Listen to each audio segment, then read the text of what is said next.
Today's lesson is about how to simplify the trig expressions. Here are some tips for simplifying trig expressions. First of all, factor the trig expressions if possible so that you can reduce. Second, rewrite everything in terms of a sine and a cosine. Then first, work on the operation of a fraction, then do the operation of a complex fraction. When 1 plus or minus cosine x and 1 plus or minus sine x as a denominator, like this, denominator. Multiply is conjugate to simplify the denominator. We know conjugate multiply. For a plus b, the conjugate will be a minus b. So a plus b times a minus b, you will get the a squared minus b squared. We call this is a conjugate multiply. So here's the rule. You do the conjugate multiply, then you got the 1 minus cosine square x, then you got the sine square x as a denominator. Here's the way and how to do conjugate multiply to simplify 1 over 1 plus or minus cosine x and 1 over 1 plus or minus sine x. Basically, here's the rule. When you have 1 over 1 plus or minus sine x, you got to do 2 steps. Then this is a 1 plus or minus sine x. You are supposed to get the cosine square x. Top, you will get the conjugate. So it's a 1, this is a sine x, but it will be minus then plus. For 1 over 1 plus or minus cosine x, you do 2 more steps. Your expected answer will be, denominator will be sine square x. Numerator will be conjugate for this. That means 1, this is a cosine x. It will be minus then plus. When you do the simplify or verify trig identities, whenever you see 1 plus or minus sine x as denominator or 1 plus or minus cosine x as denominator, 100% you got to do the conjugate multiply. So it's very important you have this in your mind before you do this conjugate multiply. You're supposed to know what's the result when you do the conjugate multiply. Then it makes verifying trig identities very easy. Let's go over some basic trig identities. We have reciprocal identities. That's for cosecant equals 1 over sine x, secant x equals 1 over cosine x. For ratio identities or quotient identities, how to change tangent x and cotangent x into sine or cosine. That's you do the tangent x equals sine x over cosine x. Cotangent x equals cosine over sine. I normally remember this co, so it's easy to remember that cotangent is cosine x over sine x. Then we have Pythagorean trig identities. The reason we call Pythagorean because we got this identity from that right triangle, Pythagorean theorem. So remember, when we talk about Pythagorean identities, here you have square. Sine square x plus cosine square x equal to 1. Normally for these two, we seldom use it because we can change everything into sine and a cosine to figure out. Plus, it's so hard for students to remember. So when you verify trig identities or simplify trig expressions, for these two, if you cannot remember, that's okay. But you have to remember this one. This is so critical for you. Then you try to remember the twisted form. For sine square x equals this. And cosine square x equals 1 minus sine square x. For these two, I can do those factoring. That means a squared minus b squared. Get the a plus b times a minus b. Therefore, you will get 1 plus cosine x times 1 minus cosine x. For 1 minus sine square x, I can get 1 plus sine x and then 1 minus sine x.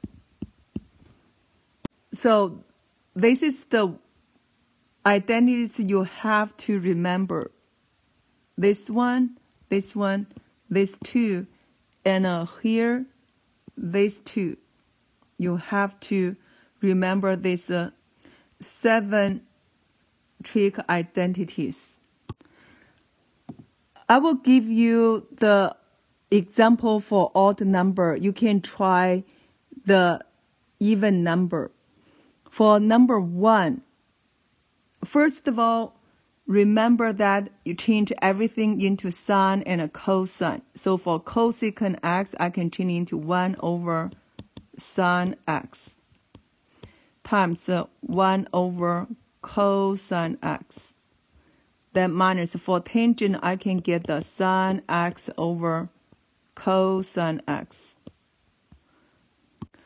For fraction multiplication, you have a over b times c over d. You will get the a times c over b times d.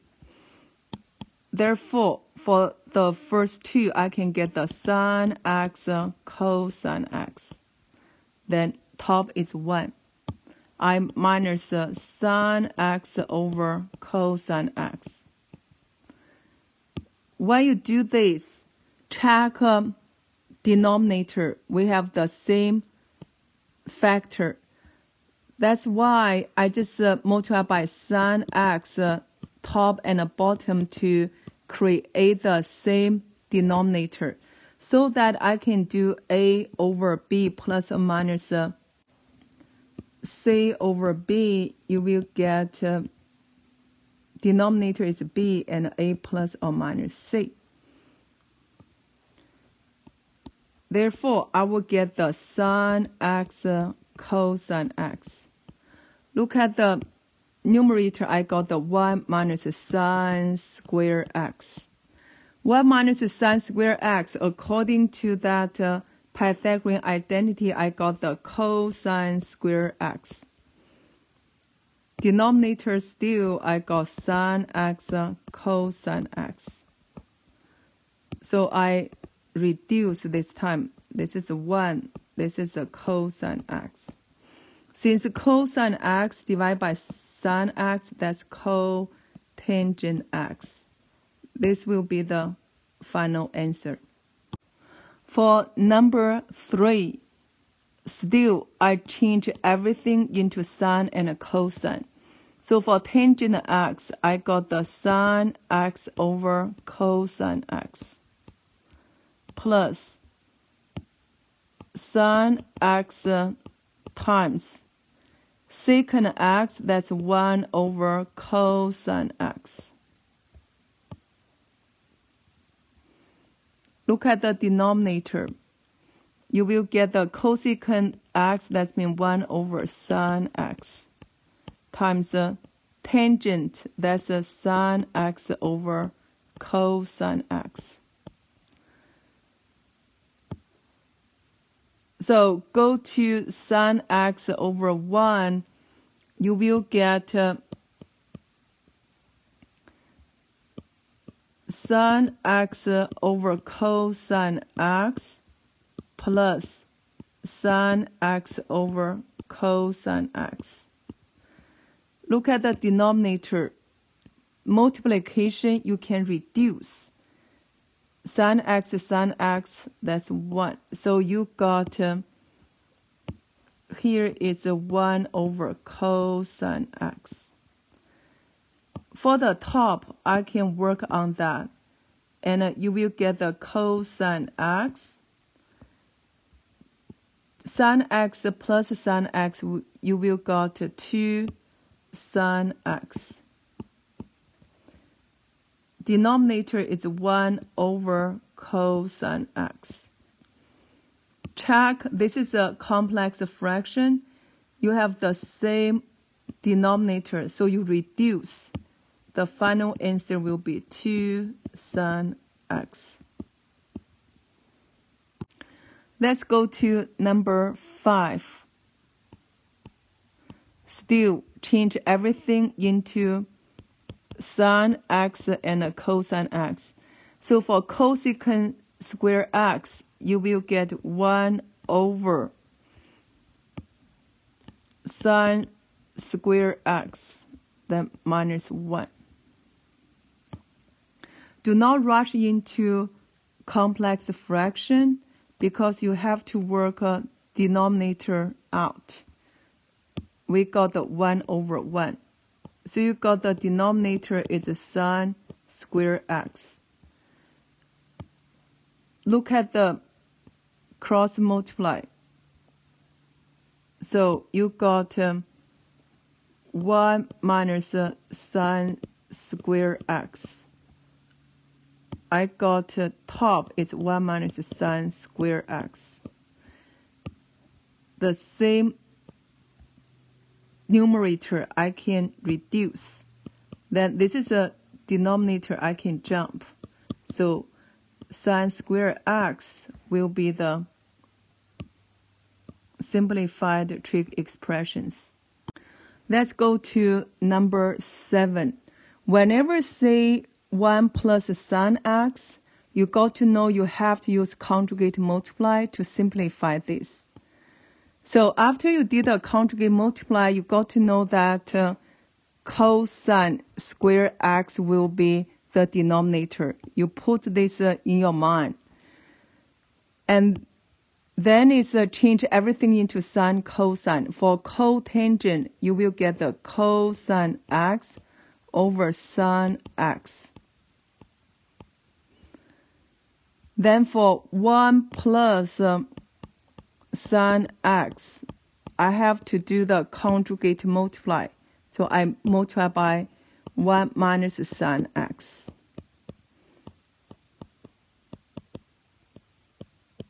For the conjugate multiply, we know that a plus b times a minus b. That's a squared minus b squared. So your denominator, we got the 1 minus sin square x. That is a squared minus b squared. Look at the top. I can put the over 1. So we do numerator times numerator and a denominator multiplied by denominator. I will get sin x as a denominator. Cosine x times 1 minus sin x. Here's the rule. When you do simplify trig identities or verify trig identities, never do distributive property. The reason why? Because if you did a distributive property, you cannot reduce.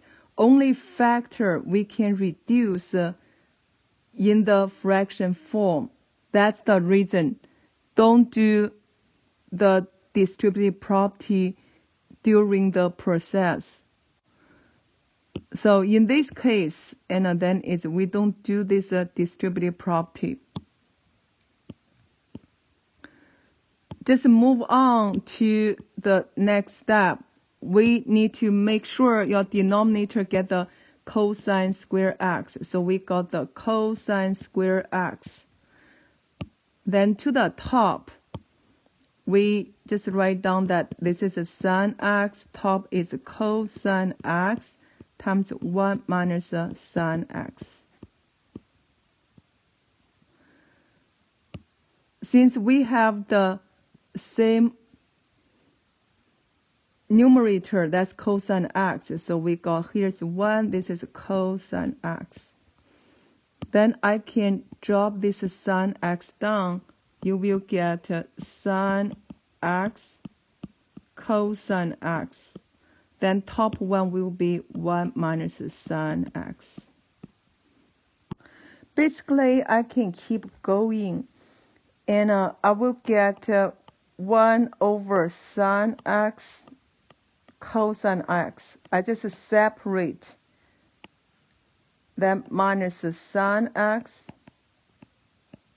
over sine x cosine x. Then for 1 over sine x, I can write down cosecant x. 1 over cosine x, that's secant x. This one I can reduce, so minus 1 over cosine x will be secant x. That's the simplified one. Normally for fraction, if you can get rid of the denominator, we call that a simplified. Basically, there is no unique answer for simplified trig expressions. Therefore, we often verify trig identities, which means you verify two trig expressions are equal to each other. Let's go to number 9. We have cosine x minus 1 as denominator. Remember, when we do conjugate multiply, it's this format, 1 plus or minus cosine x, or it's 1 plus or minus sine x. If it's not this format, you have to change into this format. And we know that cosine x minus 1 is opposite of 1 minus cosine x. So we just get the opposite to the top and bottom of this fraction. You will get sine x, negative sine x. It's 1 minus cosine x. So that we can do conjugate multiply. 1 plus cosine x, and then top is 1 plus cosine x. In your mind, remember when you do the conjugate multiply, you want to get the sine square x as a denominator. So we get 1 minus cosine square x. Top one is negative sine x times 1 plus cosine x. They don't do the distributive property to the top because you need to keep this factor to simplify. Therefore, your denominator, we got sine square x. Top, you will get negative sine x times 1 plus cosine x. This time we can reduce. We got the sine x. So we rewrite this one. And we got negative 1 plus cosine x over sine x. We do distributive property this time. Only the last step do that. We got the negative 1 minus cosine x over sine x. Then we separate. You will get negative 1 over sine x minus cosine x over sine x. 1 over sine x, that's a negative cosecant x. Cosine x over sine x will be cotangent x. This will be the simplified form. Let's go to number 11. For number 11, first of all, change everything into sine and cosine. Therefore, for cotangent x, I change into cosine x over sine x. For cosecant x, I change into 1 over sine x. We're working on the denominator. That's the operation of a fraction. Since we have the same denominator, you will get the cosine x plus 1 as the numerator. So we got sine x. Now we can do operation of a complex fraction. This is a jump to the top. We do multiply. So you get the sine square x over cosine x plus 1. Remember, for the pattern of conjugate multiply, that's a 1 plus a cosine x pattern. So I change into 1 plus a cosine x. Top is a sine square x. I can do conjugate multiply. 1 minus cosine x, 1 minus cosine x.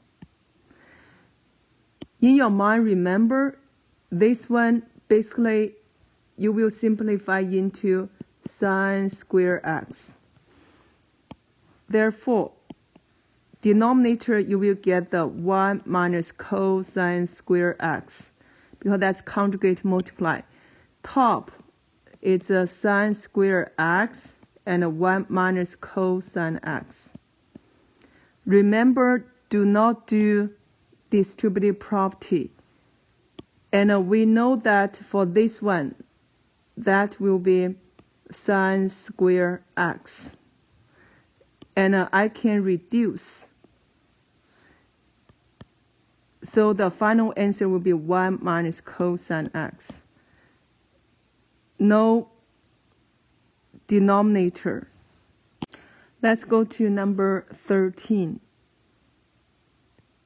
First of all, you need to change everything into sine and a cosine. So you got the cosine square x, sine square x for cotangent square x times cosine x. Denominator, you will get 1 over sine x minus 1. So to the top, I could say this is over 1. Therefore, we got sine square x. Top will be cosine to the third power of x. And this is a denominator. You have to do operation of a fraction. Then denominator multiply, that's a sine x. Cross multiply, you will get the 1 minus sine x. For the denominator, I can reduce. This is a sine x. Therefore, you will get this one. Cosine to the third power of x, then it's sine x. Then 1 minus sine x. Do the operation of a complex fraction. You will get sine x times 1 minus sine x. Top will be cosine third power of x. Since you have 1 minus sine x as a denominator, I can do conjugate multiply 1 plus sine x. 1 plus sine x. For these two, you will get the 1 minus sine square x. So you will get sine x. 1 minus cosine square x, that is cosine square x. To the top, you will get the cosine third power of x times 1 plus sine x. Then I can reduce. This is 1. Here is a cosine x. Then I can do distributive property here. Because this is the last step, and I got to get the cosine x plus sine x cosine x, then over sine x. Now I separate. I got the cosine x over sine x plus sine x cosine x over sine x. This is reduced. You will get the cosine x over sine x, that's cotangent x, then plus cosine x. This is a simplified trig expressions.